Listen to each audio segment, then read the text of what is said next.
Children, ഇനി നമുക്ക് പഠിക്കാനുള്ളത് പൈ ചാർട്ടാണ്. അതായത് നമ്മൾ ഡാറ്റ കളക്ട് ചെയ്യും, ആ ഡാറ്റ ഗ്രാഫിക്കലി റെപ്രസെന്റ് ചെയ്യുന്നുണ്ട്. ഈ ഗ്രാഫിക്കലി റെപ്രസെന്റ് ചെയ്യുന്ന മറ്റൊരു മെത്തേഡാണ് ഈ പൈ ചാർട്ട് അല്ലെങ്കിൽ സർക്കിൾ ഗ്രാഫ്. ഈ സർക്കിൾ ഗ്രാഫ് എന്ന് പറയുമ്പോൾ അതൊരു സർക്കിളാണ്. അതായത് സർക്കിള് ഒരു ഓൾ പാർട്ടിനെയും അതിന്റെ സെക്ടേഴ്സ് അതിന്റെ എന്താ പറയുക പാർട്സിനെയും റെപ്രസെന്റ് ചെയ്യുന്നുണ്ട്. അതായത് a circle graph shows the relation between the whole and its part എന്ന് പറഞ്ഞാൽ ഹോളായ ഭാഗം റെപ്രസെന്റ് ചെയ്യുന്നത് സർക്കിളും അതിനെ സെക്ടേഴ്സ് ആയിട്ട് തിരിക്കുന്നുണ്ട്. അത് അതിന്റെ പാർട്സ് ആയിട്ടുള്ള ഇൻഫോർമേഷൻസും ആണ് കാണിക്കുന്നത്. അപ്പോൾ ഒരു സർക്കിളായിട്ട് കാണിക്കും, അത് അതിന്റെ ഹോൾ പാർട്സ്, അതിന്റെ സെക്ടേഴ്സ് ആയിട്ട് തിരിച്ചിരിക്കുന്നത് അതിന്റെ പാർട്സ് ആയ കാര്യങ്ങൾ. ഇതാണ് നമ്മൾ പൈ ചാർട്ട് അല്ലെങ്കിൽ സർക്കിൾ ഗ്രാഫിൽ വരയ്ക്കുന്നത്.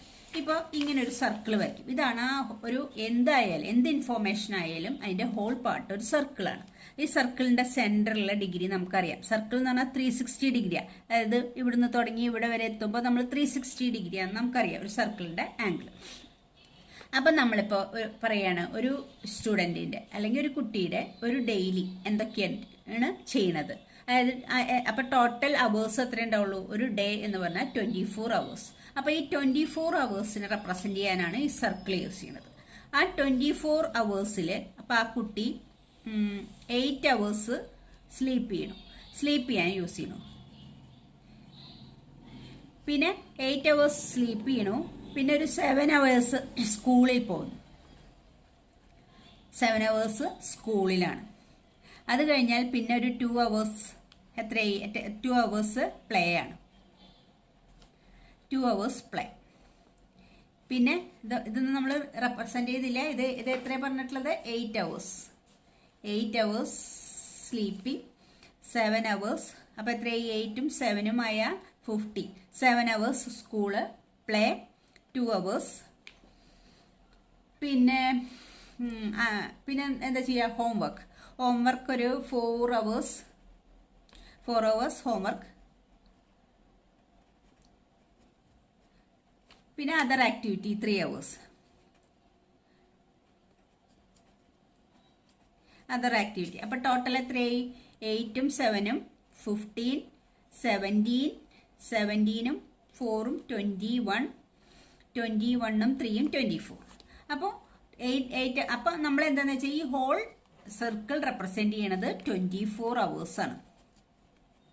24 അവേഴ്സിനെയാണ് റെപ്രസെന്റ് ചെയ്യുന്ന സർക്കിൾ. അതിൽ 8 അവേഴ്സിനെ റെപ്രസെന്റ് ചെയ്യുന്നതാണ് ഈ സർക്കിളിന്റെ ഈ സെക്ടർ സ്ലീപ്പ് ചെയ്യുന്ന സമയം. 8 അവേഴ്സിനെ റെപ്രസെന്റ് ചെയ്യാൻ. പിന്നെ സ്കൂളിലായിരിക്കുന്ന ടൈം 7 ടൈം അതിനെ റെപ്രസെന്റ് ചെയ്യാൻ ഈ സെക്ടർ ഉപയോഗിക്കുന്നു. ഈ സർക്കിളിലെ ഈ സെക്ടർ. പ്ലേ 2 അവേഴ്സ് ആണ്, അത് ഈ സെക്ടറിലാണ് റെപ്രസെന്റ് ചെയ്യുന്നത്. പിന്നെ ഹോംവർക്ക് ചെയ്യുന്നത് 4 അവേഴ്സ്, അത് അടുത്തൊരു സെക്ടറിൽ റെപ്രസെന്റ് ചെയ്യുന്നു. പിന്നെ അതർ ആക്ടിവിറ്റീസ്, അതായത് 3 അവേഴ്സ് ബാക്കി അതർ കാര്യങ്ങളൊക്കെ ചെയ്യാൻ വേണ്ടിയിട്ട് യൂസ് ചെയ്യുന്നു. അപ്പൊ ഈ ടോട്ടൽ 24 അവേഴ്സിന് റെപ്രസെന്റ് ചെയ്യുന്ന സർക്കിളാണ്. അതിന്റെ ഓരോ പാർട്സിനെയും റെപ്രസെന്റ് ചെയ്യുന്ന ആ സർക്കിളിലെ ഓരോ സെക്ടർ ആയിട്ടാണ്. അപ്പൊ ഇങ്ങനെയാണ് നമ്മൾ എന്ത് വരയ്ക്കുക? പൈ ചാർട്ട് വരയ്ക്കുക. പൈ ചാർട്ട് അല്ലെങ്കിൽ സർക്കിൾ ഗ്രാഫ് വരയ്ക്കുന്നത്. അപ്പൊ നമുക്കത് എക്സസൈസ് ചെയ്യുമ്പോൾ അതെങ്ങനെയാണ് വരയ്ക്കേണ്ടതെന്ന് മനസ്സിലാവും. അപ്പൊ നമുക്ക് നോക്കാം.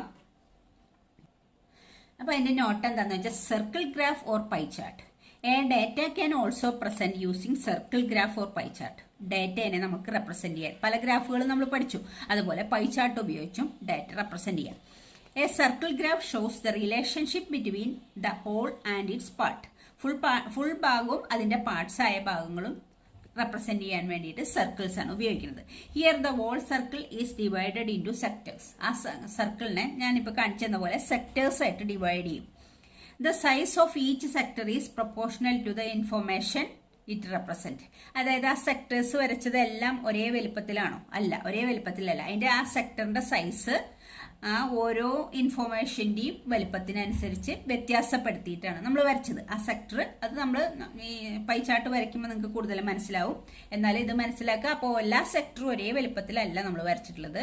ഓരോ ഇൻഫോർമേഷന്റെയും സൈസ് അനുസരിച്ച് സെക്ടറിന്റെ സൈസും വ്യത്യാസപ്പെടുത്തിയാണ് നമ്മൾ അതിൽ വരച്ചിട്ടുള്ളത്. ഇനി നമുക്ക് എക്സസൈസ് 5.2 നോക്കാം. Exercise 5.2, first question. A survey was made to find the type of music that a certain group of young people liked in a city. Adjoining pie chart shows the finding of this survey. ഈ സർവേയുടെ findings നമ്മളൊരു pi ചാർട്ടായിട്ട് ക്വസ്റ്റ്യനിൽ കൊടുത്തിട്ടുണ്ട്. നമ്മളോട് pie chart വരയ്ക്കാനല്ല പറഞ്ഞിരിക്കുന്നത്, ആ pie chart നോക്കിയിട്ട് ഈ ക്വസ്റ്റ്യൻസിന് ആൻസർ എഴുതണം നമ്മൾ. അപ്പൊ എന്തായിരുന്നു, ഒരു സെർട്ടൈൻ സിറ്റിയിലുള്ള യങ് ഗ്രൂപ്പ്, അവരുടെ ഇൻട്രസ്റ്റ് ഇൻ മ്യൂസിക് ആണ് ആ പൈ ചാർട്ടിൽ കൊടുത്തിരിക്കുന്നത്. അപ്പൊ അതനുസരിച്ച് നമ്മൾ ഈ ക്വസ്റ്റ്യന് ആൻസർ എഴുതാം. അപ്പൊ നമുക്ക് ആദ്യം പൈ ചാർട്ട് എങ്ങനെയാണെന്ന് നോക്കാം. ഇതാണ് അതിന് റെപ്രസെന്റ് ചെയ്യുന്നത്. ആ സിറ്റിയിലുള്ള യങ് പീപ്പിളിനെ റെപ്രസെന്റ് ചെയ്യുക. എത്ര ആളുണ്ടെന്നില്ല, അതിനെ റെപ്രസെന്റ് ചെയ്യില്ല. ആ റെപ്രസെന്റ് ചെയ്യണതിൽ 40% ആൾക്കാർക്ക് ലൈറ്റ് മ്യൂസിക് ആണ് ഇഷ്ടം, 30% ആൾക്കാർക്ക് ഫോക്കാണ് ഇഷ്ടം, 10% ആൾക്കാർക്ക് ക്ലാസിക് ആണ്, പിന്നെ 20% ആൾക്കാർക്ക് സെമി ക്ലാസിക്കൽ മ്യൂസിക് ആണ് ഇഷ്ടം. അപ്പോൾ അതിന്റെ പെർസെൻറ്റേജ്, ഓരോ മ്യൂസിക്കും ഇഷ്ടമുള്ളതിന്റെ പെർസെൻറ്റേജ് ആണ് ഇതിൽ കൊടുത്തിരിക്കുന്നത്, ഈ പൈ ചാർട്ടിൽ റെപ്രസെന്റ് ചെയ്തിരിക്കുന്നത്. അപ്പൊ ഈ ഹോൾ ഡേറ്റ എന്ന് പറഞ്ഞാൽ എത്ര ആളുകൾ, ടോട്ടൽ ആളുകളിൽ 40% ആൾക്കാർക്ക് എന്ത് ഇഷ്ടമാണ്, 30%, 10%, 20%, ഡിഫറെന്റ് താല്പര്യങ്ങളാണ് അവരുടെ. അപ്പൊ അത് മനസ്സിലാക്കിയിട്ട് ഇനി നമ്മൾ ചോദിക്കണം, ക്വസ്റ്റ്യൻ ആൻസർ എഴുതണം. ഫസ്റ്റ് ക്വസ്റ്റ്യൻ എന്താണ്, if 20 people like classical music, how many young people were surveyed? അതായത് 20 people, ഇതിൽ എത്ര പെർസെൻറ്റേജ് ആൾക്കാർക്ക് എന്ത് ഇഷ്ടം, ക്ലാസിക്കൽ മ്യൂസിക്. ക്ലാസിക്കൽ മ്യൂസിക് താല്പര്യമുള്ള 10% ആളുകളേ ഉള്ളൂ. 10% ആളുകളാണ് ക്ലാസിക്കൽ മ്യൂസിക് താല്പര്യമുള്ളത്. ആ 10% ആളുകൾ എന്ന് പറയുന്നത് 20 people ആണ്. 10% യങ് പീപ്പിൾ എന്ന് പറയുന്നത് 20, അതായത് 20 ആൾക്കാരാണ് ടോട്ടലിൽ.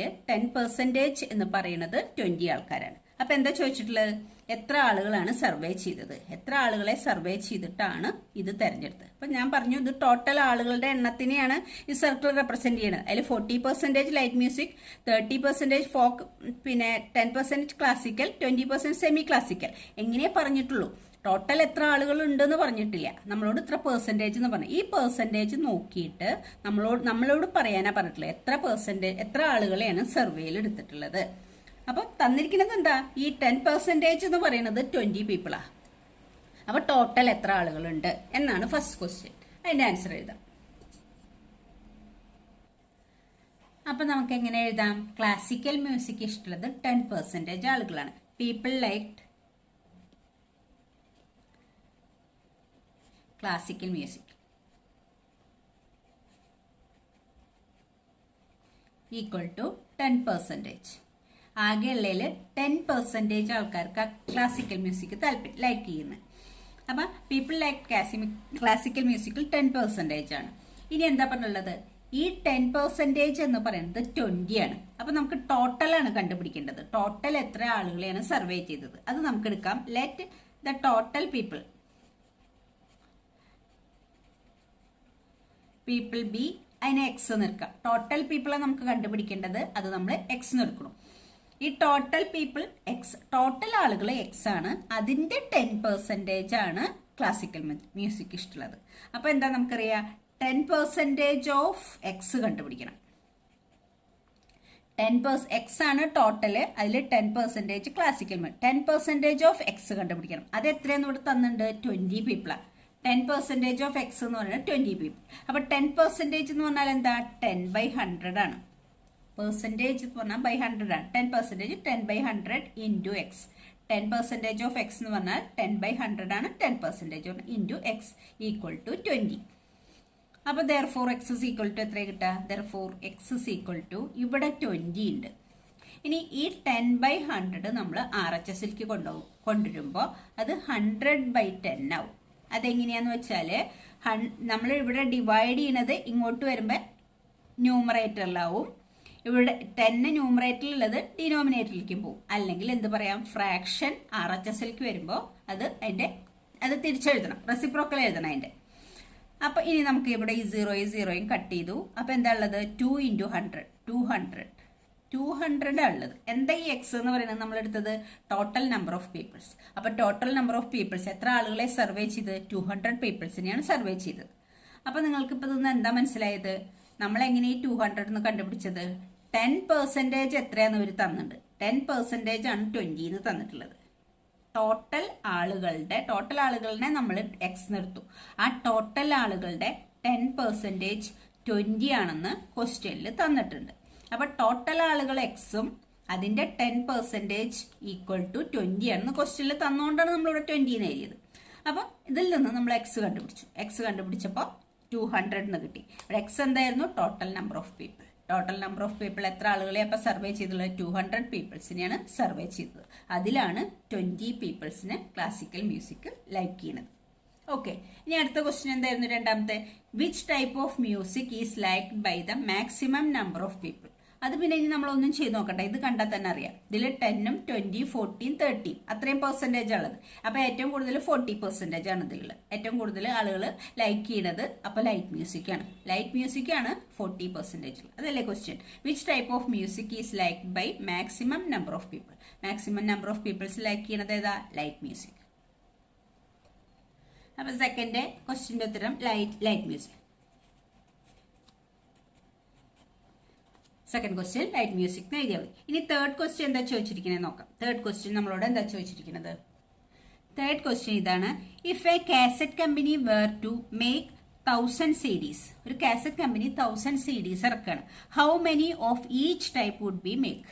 അവർക്ക് ഇത് നോക്കിയിട്ട് എത്ര CDs ഈച്ച് ടൈപ്പിൽ ഉണ്ടാക്കണം? ടോട്ടൽ 1000 CDs ഉണ്ടാക്കണം. CDs അവർ ഓരോ ഇതും ഗ്രൂപ്പും നോക്കിയിട്ട് എത്ര CDs ഉണ്ടാക്കണം നോക്കണം. അപ്പൊ ഈ 1000 CDsൽ 40% ലൈറ്റ് മ്യൂസിക് ഇഷ്ടമുള്ളവരാ. അപ്പൊ 1000 × 40%.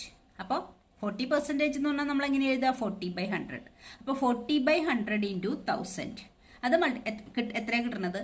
അത്രേ CDs ലൈറ്റ് മ്യൂസിക് ഉണ്ടാക്കണം. പിന്നെ 30% ഫോക്ക് ഇഷ്ടമുള്ളവരാ. അപ്പൊ 1000ന്റെ 30%.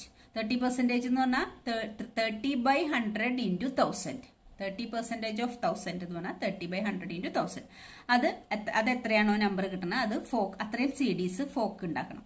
പിന്നെ 10%ഉം 20%ഉം അതുപോലെ 1000ന്റെ 20%ഉം 10%ഉം നമ്മൾ കണ്ടുപിടിക്കണം. അപ്പൊ അത്രയും CDs ആണ് ഓരോന്നിനും നമ്മൾ ആ കമ്പനി ഉണ്ടാക്കേണ്ടത്.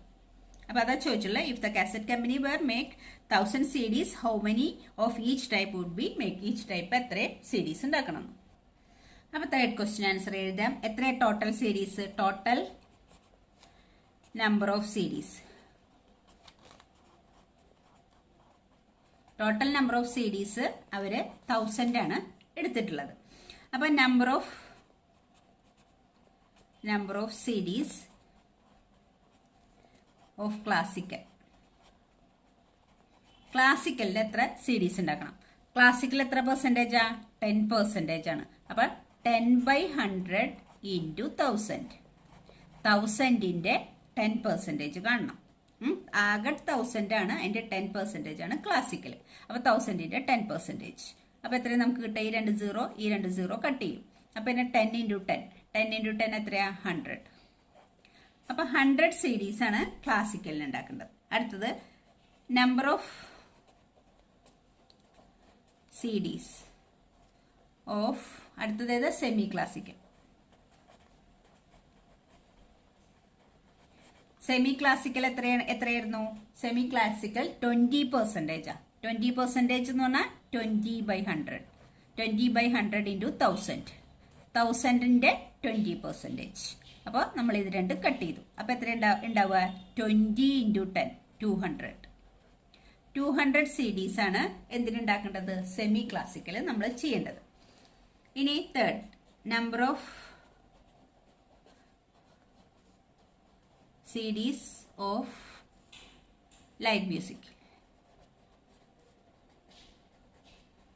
ലൈറ്റ് മ്യൂസിക്കിന് എത്ര CDs ഉണ്ടാകും? ലൈറ്റ് മ്യൂസിക് എന്ന് പറയുന്നത് 40%. അപ്പൊ 40/100 × 1000. 1000ന്റെ 40% കാണണം. അപ്പൊ ഈ സീറോസ് കട്ട് ചെയ്തു. അപ്പൊ 40 × 10 എന്ന് പറഞ്ഞാൽ 400. 400 CDs ആണ് നമ്മൾ ലൈറ്റ് മ്യൂസിക്കിന് വേണ്ടി പ്രിപ്പയർ ചെയ്യുന്നത്. ഇനി അടുത്തത് ഏതാ? നാലാമതുള്ളത് number of CDs of folk. Folk എത്ര പെർസെൻറ്റേജ്? 30%. അപ്പൊ 30/100 × 1000. 1000ന്റെ 30%.